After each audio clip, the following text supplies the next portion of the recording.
तुम्हें कैसे पता कि मैं वासुदेव से युद्ध करने जा रहा हूं? जरासंध ने बताया? नहीं। तो फिर किसने? आपको स्मरण नहीं अंगराज? मैंने अभी कहा था, अगर सारथी का मन सचेत हो तो योद्धा का मन पढ़ना कठिन नहीं।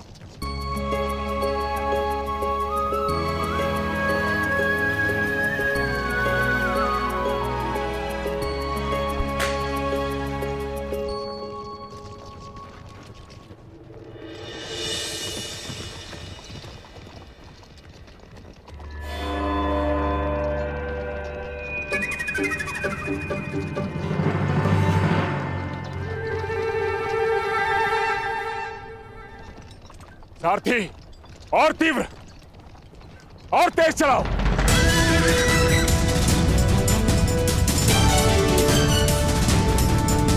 हो रहा,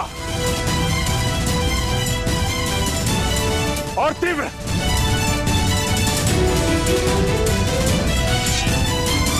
जरासंध को एक बार और मूर्ख नहीं बना सकता ये वासुदेव। और तीव्र।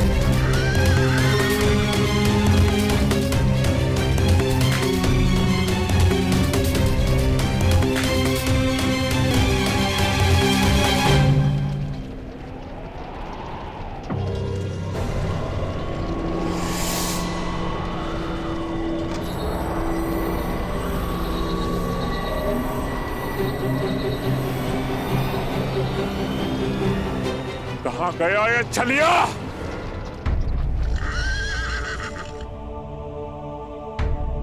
अब ये रथ क्यों रोक दिया? मेरा मन पढ़ने के लिए?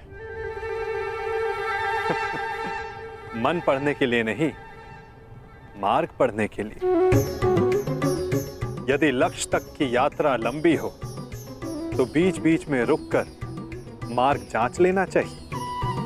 भाप लेना चाहिए कि कहां के लिए निकले थे, कहां तक पहुंचे हैं और कहां जा रहे हैं,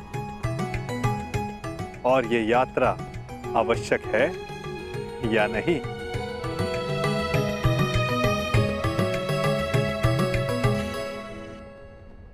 सारथी, रोको रथ, रथ रोको।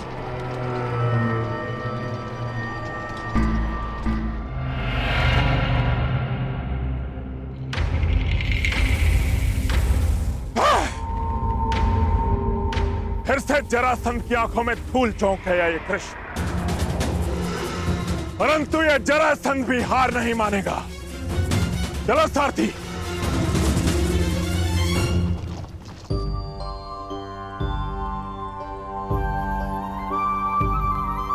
यदि मार्ग की जांच कर ली हो तो प्रस्थान करें।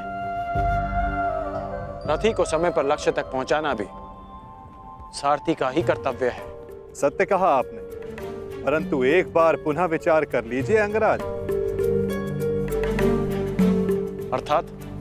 अर्थात मैं इंद्र का सारथी नहीं कि मैं जल और वायु पर भी रथ चला सकूं। सामने देखिए अंगराज।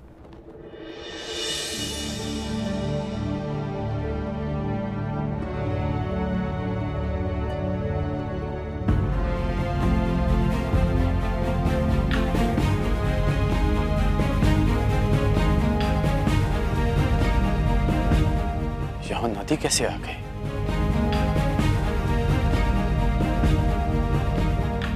और मैंने इसे पहले क्यों नहीं देखा? नदी हमारे मार्ग में नहीं आई है अंगराज, हम नदी के मार्ग में आए हैं। अब सोचना यह है कि इस बाधा को कैसे पार करेंगे आप।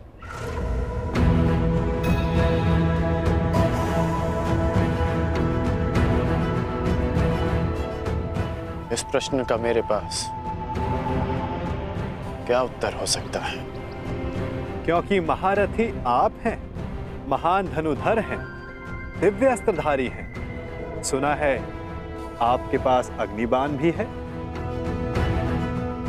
क्यों ना एक अग्निबाण का संधान कर इस नदी को सुखा दें, ताकि हमें आगे बढ़ने का मार्ग मिल सके।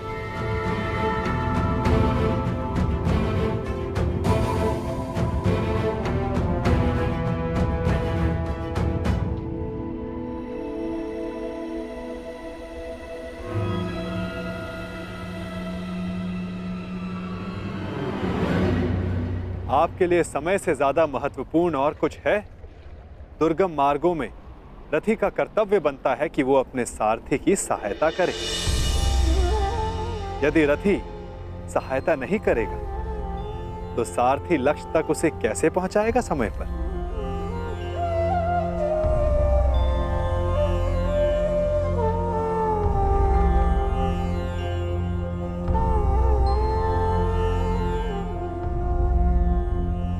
यदि लक्ष्य तक की यात्रा लंबी हो तो बीच बीच में रुककर मार्ग जांच लेना चाहिए।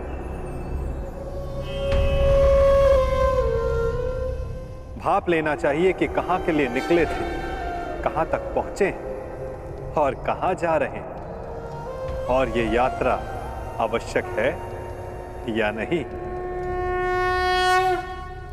नहीं, कोई विवाह उत्सव नहीं मनाया जाएगा दुशासन।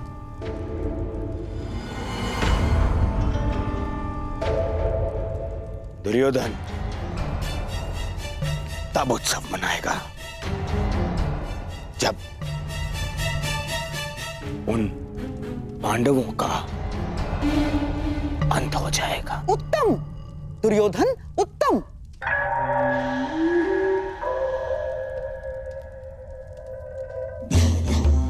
जो अपने लक्ष्य तक पहुंचने से पहले उत्सव नहीं मनाते, वो शीघ्र ही लक्ष्य साधते हैं। और तुम्हें उत्सव मनाने के लिए अधिक प्रतीक्षा नहीं करनी होगी।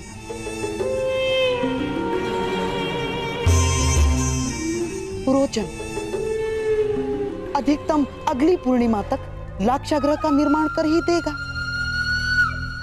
तो बस तुम्हारे लक्ष्य प्राप्ति के लिए केवल 15 दिन शेष हैं। नहीं मामाश्री, नहीं। केवल लक्ष्य गृह के निर्माण हो जाने से कुछ नहीं होता।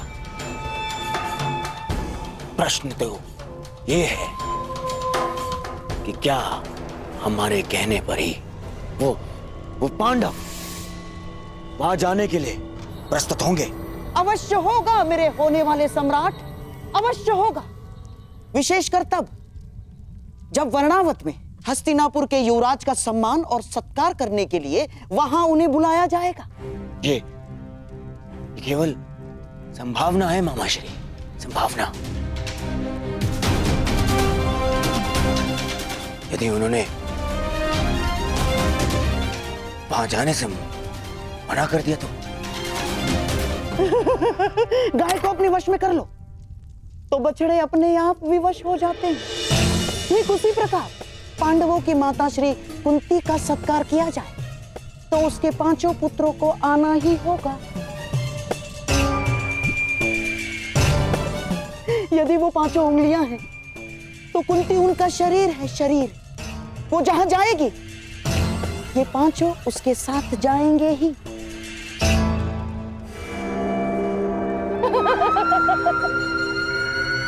परंतु मामाश्री, वो लाक्षागृह है, तो क्या इसका अर्थ पांडवों के साथ साथ माता कुंती को भी?